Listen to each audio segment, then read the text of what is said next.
Hello everyone, this is DVish1 back again in another video. This time is my weekly, of course, the NXT review, which I like to do, and is for the 25th of February 2015. So this one was a pretty good episode. We begin, of course, with our first match, and it is between the likes of let's just remember this right now off the top of my head. Yeah, it was Bull Dempsey and Hideo Itami. 2 weeks ago, he came off that win at Rival, which is a big good win for him because it was obviously Tyler Breeze. Still sort of in a rivalry with Tyler Breeze. Anyway, he comes off and he wins this one. Not too surprising that he won this one, really. Sorry. And Bull Dempsey wasn't that strong this week. He of course did his big, whatever Luthez move. Didn't get the flying headbutt. Hideo Itami did all his kicks. He hit his finisher. You know, that's how it all sort of ended for him.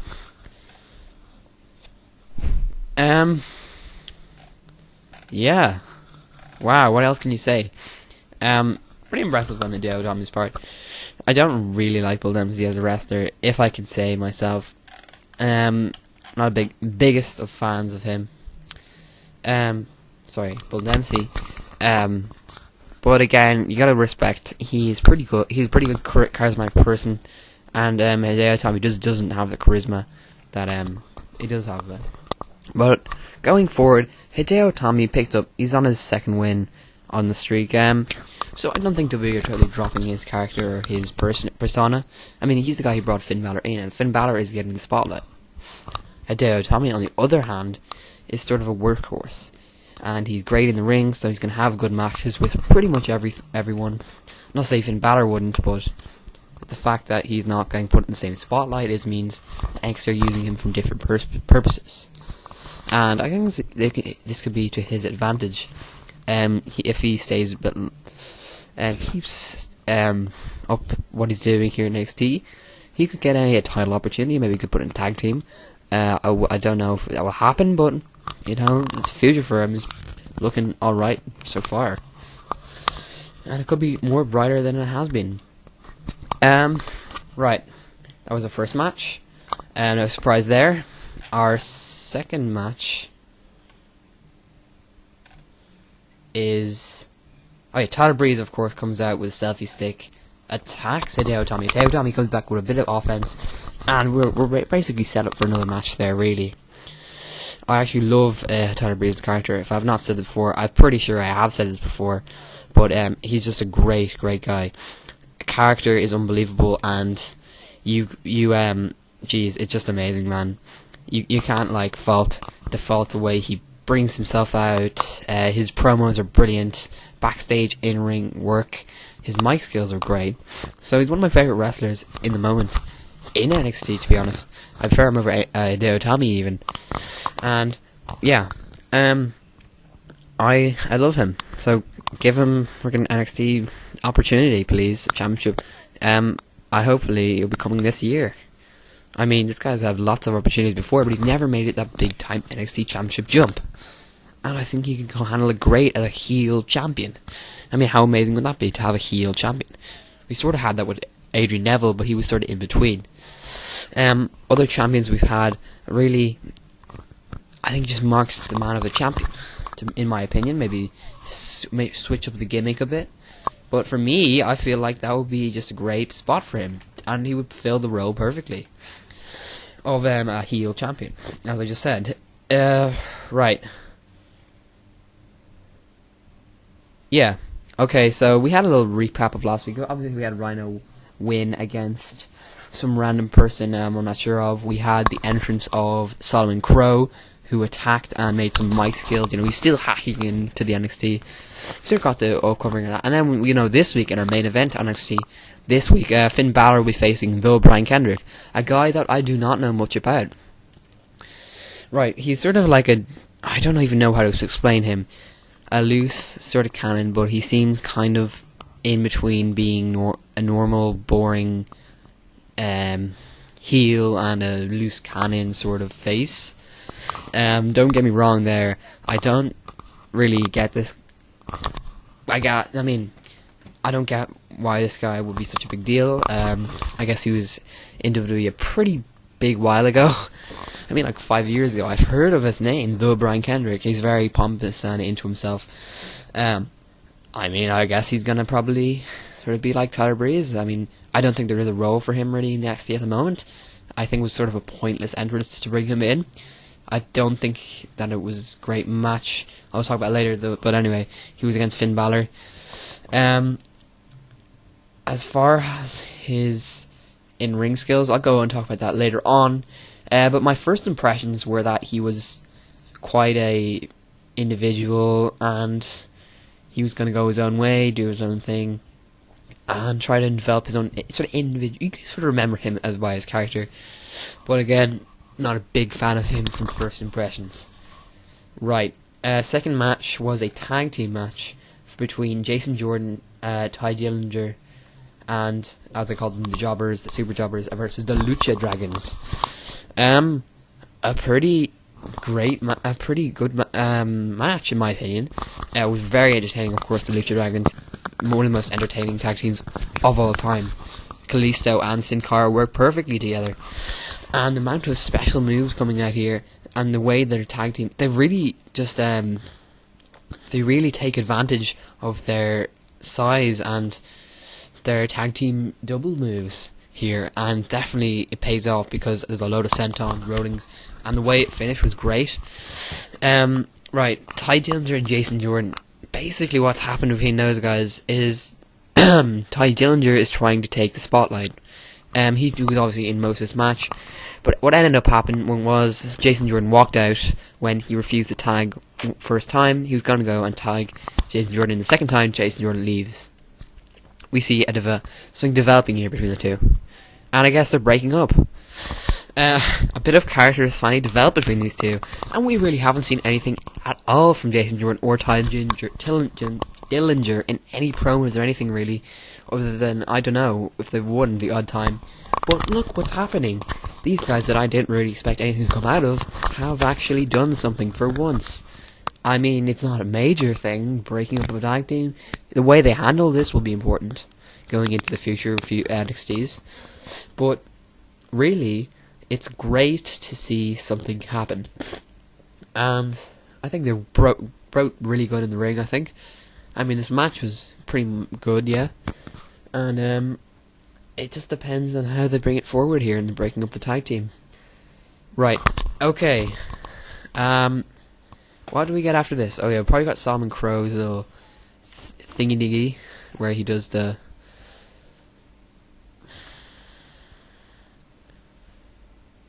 Okay, what was the next match called again? I think it was Baron Corbin versus some other guy. Yeah, Baron Corbin took on some guy. Why can I not remember this guy?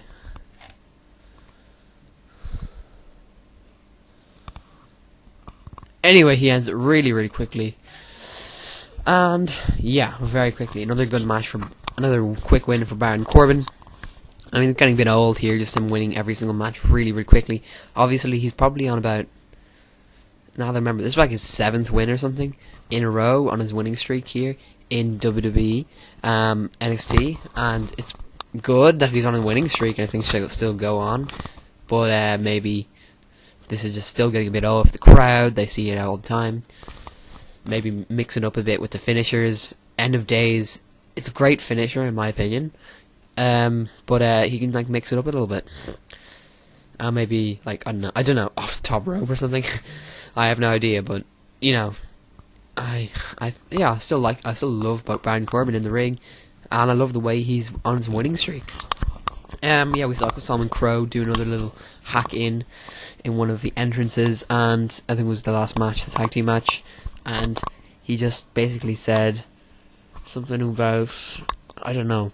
Anyway, he said he was keeping on with what he did last week and at TakeOver, and he's just back again to do more havoc and wreak, and he's still, growing on me. I haven't seen him come out yet.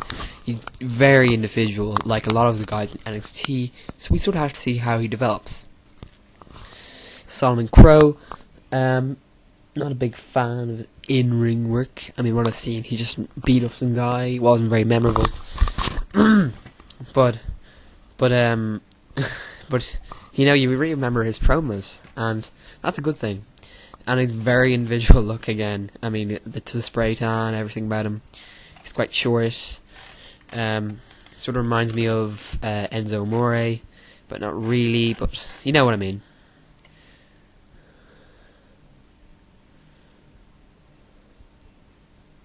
Yeah. Okay, so we get a little promo from Finn Balor, who's being interviewed, and he faces off against. Sorry, he faces off against, what is it? The Brian Kendrick tonight, and he basically says that he has done some pretty good things.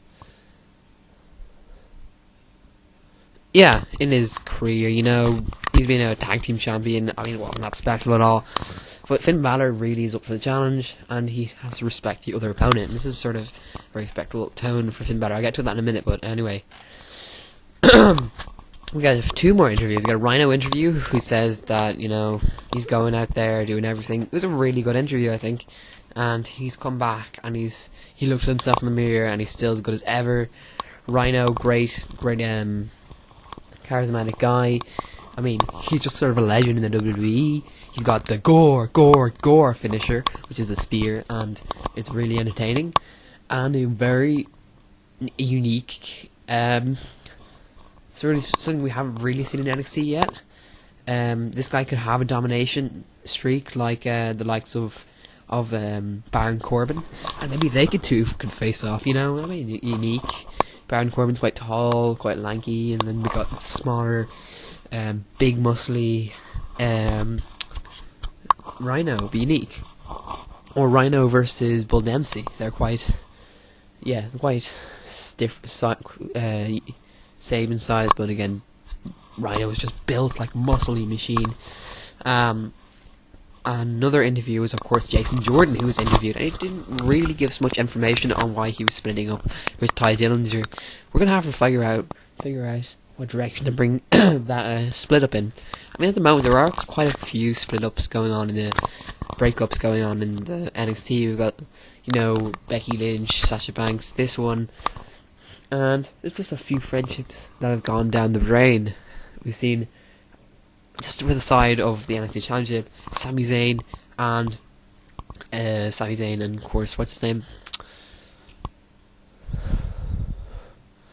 Kevin Owens, of course, KO. Sorry, I forgot that.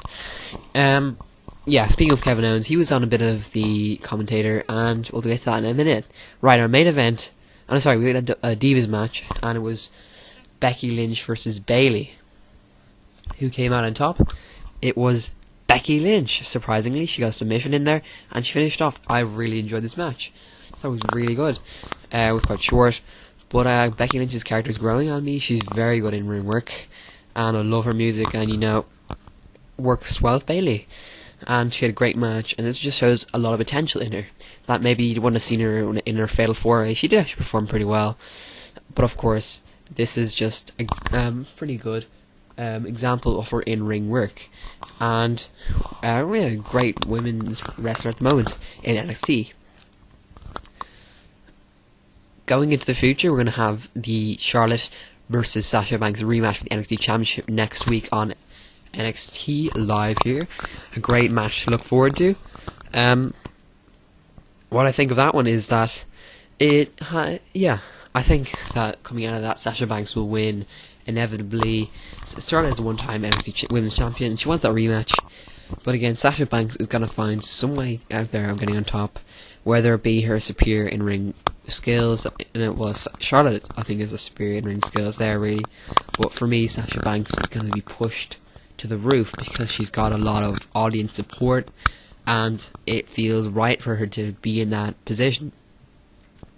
Charlotte, on the other hand, she looking like to continue to be in this main event spot for the women's division, but she could have a longer rivalry. An example of her having a longer rivalry with Sasha Banks that can continue on during 2015. I think that would be a great idea, and to keep that going, and we can have a storied rivalry, a great singles matches between the two people.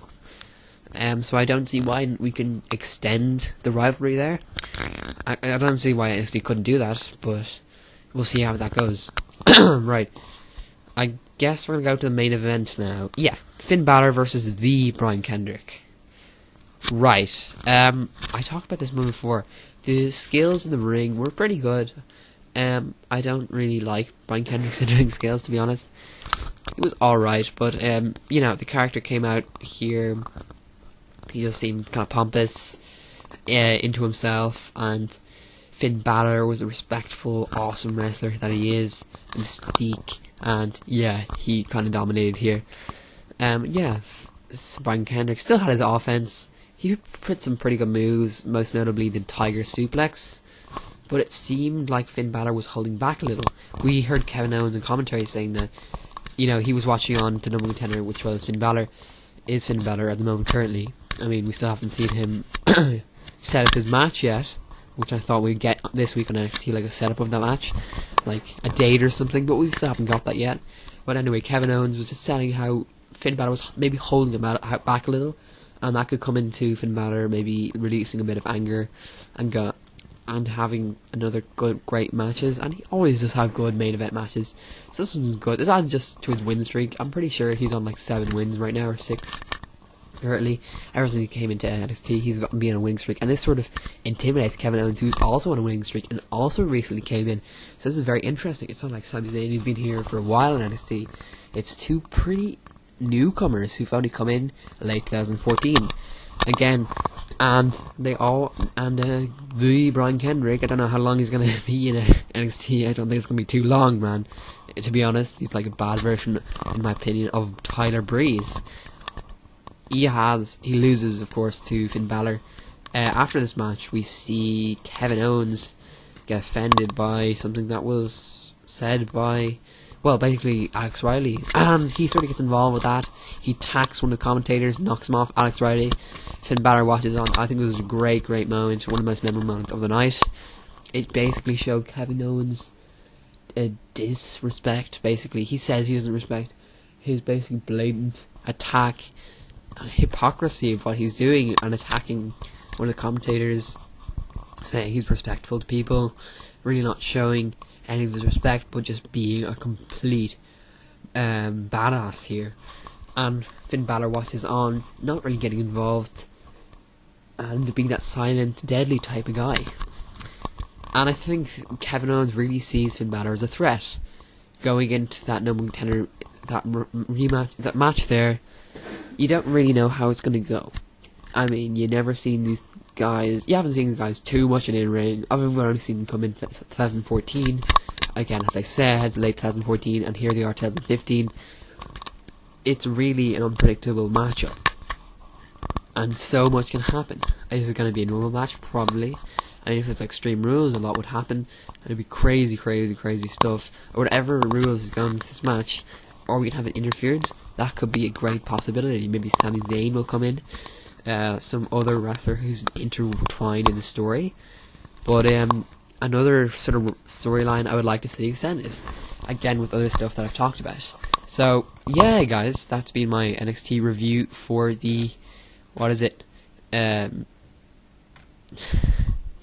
the 25th of February 2015. It's probably my last one I watched on the network. I'm still going to do, obviously, my weekly NXT reviews. Just means I will probably still be getting these up on Friday or Saturday, as I usually do, and this will also be up on Saturday, as you can see from the date. But anyway, thank you guys for watching so much. See you in my next NXT review. My next reviews that will be coming up will probably be that I'll continue on with that Raw series. I actually might put that on hold, because I'm kind of ended my network subscription, really.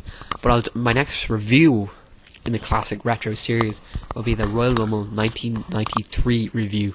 So look forward to that one, guys. See you in my next reviews. If you like my NXT reviews, subscribe, like, favorite, comment below, do all the things to support me, and give your opinions and everything you want to know. See you next time.